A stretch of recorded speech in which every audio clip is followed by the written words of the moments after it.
सर्वप्रथम आप सभी लोगों को बहुत सारा आशीर्वाद। जय माँ त्रिपुरा सुंदरी की। सदियां बीतती जाती हैं और सब कुछ चलता जाता है।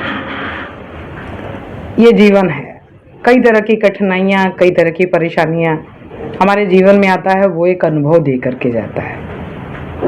तो मुझे लगता है कि जो बीता वो मेरा कल था और उसमें अनुभवों का बहुत सारा पिटारा लेकर के मैं यहाँ पर आई, और यहाँ पर आई तो एक नया युग शुरू हो गया, एक नया सफ़र शुरू हो गया। और इस सफ़र में बहुत ही सुंदर ऐसी चीज़ें मेरे जीवन में आई हैं जिसको लेकर के मैं पूरे देश भर में मैं आगे मैं जाऊंगी। जैसे कि मैं सनातन हूँ, सनातन थी, सनातन ही रहूंगी और सनातन को ही लेकर पूरे देश भर में प्रत्येक व्यक्ति के पास प्रचार प्रसार कर रही हूँ। एक शॉर्ट फिल्म भी आने वाली है, उसके बारे में कुछ बताइए। कैसे, इसके पीछे का क्या मकसद है, कैसे इसको बनाने के बारे में? मैं श्री श्री 1008 महामंडलेश्वर सरितानंद गिरी निरंजनी अखाड़े से हरिद्वार से हूँ। फिल्म कहते हैं कि मनुष्य के जीवन का वो आईना है जो कि सामने दिखता है, प्रत्येक व्यक्तियों को दिखता है। तो वो जो जिला सोनभद्र की जो फिल्म है वो आध्यात्म से शुरू हुई है। कहते हैं कि अगर किसी के जीवन को पूरी तरह से देखना है तो वो एक फिल्म में कैद हो जाता है, यानी चलचित्र जो आपके जीवन का है।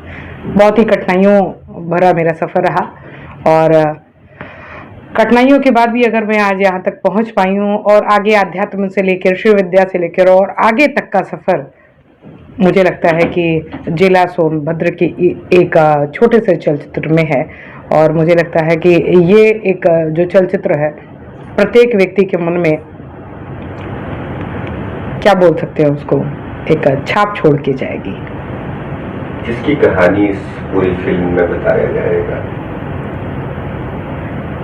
अपने व्यक्तित्व की कहानी है कि एक व्यक्ति कितनी कठिनाइयों के बाद, कितनी परेशानियों के बाद, जो आज की परिस्थितियां हैं, इतना सबको झेलने के बाद अगर वो अपना पूरा जीवन त्याग करके आध्यात्म को दे करके, सनातन को दे करके अगर वो आगे बढ़े तो ये एक प्रेरणादायक कहानी होगी प्रत्येक उन व्यक्तियों के लिए जो कि निराश हो चुके हैं, अपने जीवन में हताश हो चुके हैं, अब उनके पास कोई किसी प्रकार की आशा रह नहीं गई है।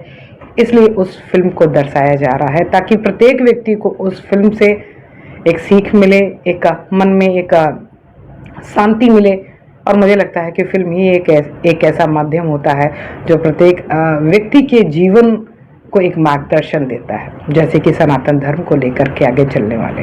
मौजूदा वक्त में जो फिल्में बन रही हैं, जिसमें देखा जाए कि उसको कहते हैं कि प्रोपेगेंडा के तहत ये फिल्में बन रही हैं, क्या कुछ खास होगा इसमें जिससे लोग इसे देखें और इससे कुछ सबक सीखे, कुछ मार्गदर्शन? सत्य, जब आप किसी ऐसे चीज पे काम करते हैं जो पूरी तरह से सत्य पर आधारित हो, उसको फिल्म कहते हैं।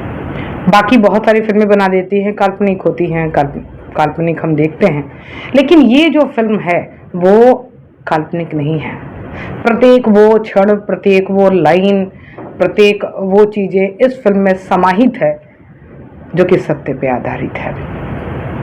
सनातन को लेकर बहुत सारी चर्चाएं चल रही हैं, आपके नजरिए से सनातन क्या है, आम मैसेज क्या है? मैं बस इतना कहना चाहूंगी कि सनातन आज का नहीं है और ना तो कोई ये शब्द है। सनातन पहले भी था, सनातन आज भी है, सनातन सदा ही रहेगा। हाँ, बहुत सारी जो परिस्थितियाँ चल रही हैं सनातन को लेके, बहुत सारे प्रोपेगेंडा और बहुत सारी उनकी अपनी सोच, सनातन मतलब अपनी अपनी सोच।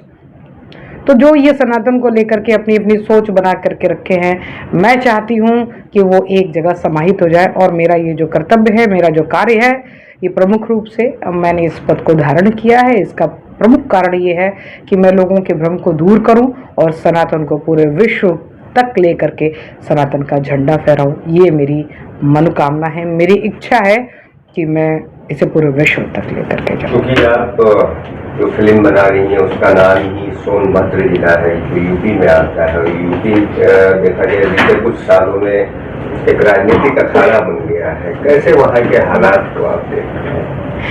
राजनीति तो शुरू से चलती आई है, राजाओं के समय से भी राजनीति चलती आई है, पर राजनीति को धर्म के बीच में समेट करके और तब एक बुरी तरह से दर्शाना अपने अपने स्वार्थ के लिए, मैं ये बिल्कुल भी मैं नहीं चाहूँगी कि जिस प्रकार की ये राजनीति का अखाड़ा बन चुका है, अखाड़ा इसको बोल सकते हैं, ऐसा नहीं बनना चाहिए।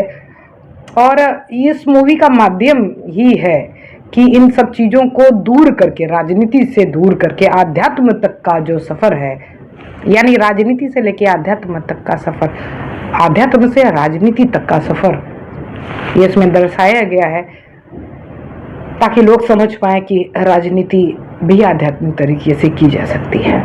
बीते दिनों देखा जाए कि एक संत जो है, बहुत बड़े संत हैं, उन्हें स्नान करने से रोक दिया गया, कैसे आप देखते हैं उसे? साधारण सी बात है। देखिए, मैं बस एक चीज़ जानती हूँ कि संसार का नींव जिस चीज़ से बना हुआ है, यानी कि हम लोगों का जो कार्य है, जिस पर हम चल रहे हैं, वो है नियम, और नियम के परे तो कोई नहीं जाता है, चाहे मैं रहूँ चाहे वो कोई भी रहे। तो मेरा बस कहना इतना है कि कोई भी गलत नहीं है, बस छोटी छोटी जो ये चीज़ें थी कि नहीं जाने दिया गया या फिर कुछ और चीज़ें, तो मैं सिर्फ इतना बोलूँगी, नियम न्याय और कानून सभी के लिए बराबर है और उसका पालन सभी लोग करते हैं ताकि सुचारू रूप से सभी संसाधन और नियम कानून सभी कुछ चलता रहे। इस फिल्म में हुसैन पटेल जी का भी बहुत बड़ा अहम रोल रहा है, स्पॉन्सर कर रहे हैं, कैसे इसे देखते हैं? देखिए, ये तो बहुत अच्छी बात है कि किसी भी धर्म क्षेत्र को छोड़ करके, मैं तो कहती हूँ कि प्रत्येक व्यक्ति सनातनी है, चाहे वो हिंदू हो, मुस्लिम हो, सिख हो या ईसाई हो। मुझे नहीं लगता कि शायद किसी पर ये इस प्रकार की टीका टिप्पणी करनी चाहिए, क्योंकि सच में हम पहले ही सनातनी थे, अभी धर्म और जातियों को हमने बांट करके रखा है। तो जो हमारे जो हुसैन जी हैं, जो स्पॉन्सर कर, ये बहुत अच्छी बात है, ये बड़ी बात है कि सनातन धर्म को लेकर के वो प्रमोट कर रहे हैं। उनको बहुत सारी शुभकामनाएं और बहुत सारा आशीर्वाद। एक कौमी एकता का भी मैसेज जाएगा इससे कि भाई, मुझे लगता है कि बढ़ रही थी, ऐसी कोशिश होनी चाहिए। बड़े कम लोग होते हैं इतिहास में जो कि सब चीज़ों से परे होकर के और उन सबको एकत्रित करते हैं। उसमें हुसैन जी हैं, साथ में हमारे हैदर जैदी जी भी हैं जो कि पूरा सपोर्ट कर रहे हैं। साथ में आपका जो ये मिल्काना जो पूरे देश भर में कहीं न कहीं सप्लाई होता है और जाता है, इनके माध्यम से जो भी धन एकत्रित होता है या कुछ भी होता है, ये हमारे हुसैन पटेल जी और जैदी जी, ये इन सब के माध्यम से सनातन का ही पूरा कार्य करते हैं। उनको बहुत सारी शुभकामनाएं। क्या देंगी कि लोग आपकी इस फिल्म को देखें? सच आपको देखना चाहिए, क्योंकि मुझे लगता है कि ये मात्र फिल्म नहीं है, ये आपके जीवन का एक आध्यात्म है जिसे प्रत्येक व्यक्ति को देखना चाहिए, समझना चाहिए कि मेरे जीवन का आध्यात्म क्या है। कितना इंतजार करना पड़ेगा लोगों को देखने के लिए? कब रिलीज होगी? अति शीघ्र इसकी शुरुआत हो चुकी है। मैं मुंबई इसीलिए आई थी ताकि ये शूट हो सके, और अति शीघ्र आप लोगों के सामने जिला सोनभद्र जल्दी आएगा। आपके जीवन से सिर्फ इतना ही बोलूँगी, आध्यात्म से लेकर के आपके अनंत अंत तक का सफ़र इस फिल्म पर आधारित है। कौन से प्लेटफॉर्म पे इसे रिलीज किया जाएगा? यूट्यूब है, नेटफ्लिक्स है, या इस तरीके से देखा जाए बड़ी फिल्में जो आती हैं? देखिए, ये काफ़ी आध्यात्म से जुड़ा हुआ फिल्म है और मुझे लगता है कि ये 30 मिनट की पहले होगी और 30 मिनट की बाद की होगी। तो जो भी स्पॉन्सर करेगा, मुझे लगता है कि उस प्लेटफॉर्म पे जा सकता है, वो नेटफ्लिक्स भी जा सकती है और बाकी और बड़े बड़े चैनल्स पे भी जाएगी, यानी कि पूरे देश भर में ये मूवी चलाई जाएगी। फिल्म दो चीज़ों को लेकर के बनती है। पहला, अगर किसी के जीवन का सार हो, और दूसरा वो पात्र होते हैं कि उस पात्र में किन किन लोगों ने आपके साथ क्या किया है, वो भी बहुत आवश्यक है। तो इसमें मैं मुख्य पात्र में हूँ, जो कि शुरू से लेकर और अंत तक का जो मेरा सफ़र रहा है, बचपन से लेकर के और आध्यात्म के उस चरण सीमा तक का, और आगे मुझे लगता है कि प्रारब्ध जो मेरे लिए तय करेगा वो मुझे स्वीकार होगा। तो उसमें ये होगा, और काफ़ी अन्य कलाकार इसमें हैं जिनकी पात्रता उसमें दिखाई गई है, दर्शाई गई है, और बहुत ही शीघ्र आप लोगों के समक्ष आ जाएगा। उत्तर प्रदेश की राजनीति को कैसे आप देखती हैं, क्योंकि पूरे देश का वो पहले ऐसा कहा जाता था कि गुजरात जो है वो रोल मॉडल है पूरे देश का, लेकिन अब धीरे धीरे यूपी होता जा रहा है, कैसे देखते हैं इसे? देखिए, राजनीति को मैं समझती हूँ बहुत अच्छा है। राजनीति ना हो तो पूरे देश का संचालन नहीं हो सकता। बट इसको करने के लिए आपके पास सच में ना राजनीति मत खेलिए, राजनीति के लिए जज्बा होना चाहिए। वो जज्बा जो पूरे देश को चलाने के लिए होना चाहिए, ना कि युद्ध करवाने के लिए। मेरी मान्यता ये है कि कल को अगर बड़ा अच्छा अवसर मिलता है राजनीति को चलाने के लिए, तो मेरे दृष्टिकोण से देखा जाए तो मैं समान रूप से मैं इसे चलाना चाहूँगी, और देश के राजनीति के क्षेत्र में मैं बोलूँगी कि किसी भेदभाव जाति लिंग को छोड़ करके अगर राजनीति किया जाए, राजनीति का मतलब है पूरे देश का संचार करना एक पिता के तौर पे, तो वो करना चाहिए। जो अभी हो रहा है वो शायद लोगों के विचार जो हैं बहुत गलत दिशा में जा रहे हैं। उन्हीं के विचारों को ठीक करने के लिए, उन्हीं की चीज़ों को आगे बढ़ाने के लिए मैं पूरा प्रयास कर रही हूँ कि ये संदेश जाए, और बहुत अच्छे संदेश जाए कि राजनीति में भी इस तरह की चीज़ें ना हो। सनातन को लेकर लोग सत्ता पर पहुंच गए, क्या सनातन की आवाज जो लोग उठा रहे हैं? जैसा कि मैंने पहले भी कहा कि सनातन सत्य पहले भी था और आज भी है, और प्रत्येक व्यक्ति, आज तो साधु संत भी काफ़ी आगे आ गए, हम लोग भी हैं। और जब जब ज़रूरत पड़ी है, मुझे लगता है कि जिस प्रकार से हम हाथ में माला रखते हैं जप के लिए, उसी प्रकार से हम भाला भी रखते हैं कि आवश्यकता पड़े रक्षा के लिए, पूरे देश के रक्षा के लिए, सनातन की रक्षा के लिए, तो हमारे पास दो चीज़ें, एक हाथ में माला है तो दूसरे हाथ में बाला है। आवश्यकता पड़ेगी तो जरूर करेंगे। धर्म या इंसानियत कौन सी बड़ी है? देखिए, सबसे बड़ी होती है इंसानियत। धर्म तो जब हम आए तब बनाया गया। मैंने कहा धर्म सिर्फ एक है, सनातन, उसके अलावा कुछ नहीं है, सिर्फ एक है, इंसानियत।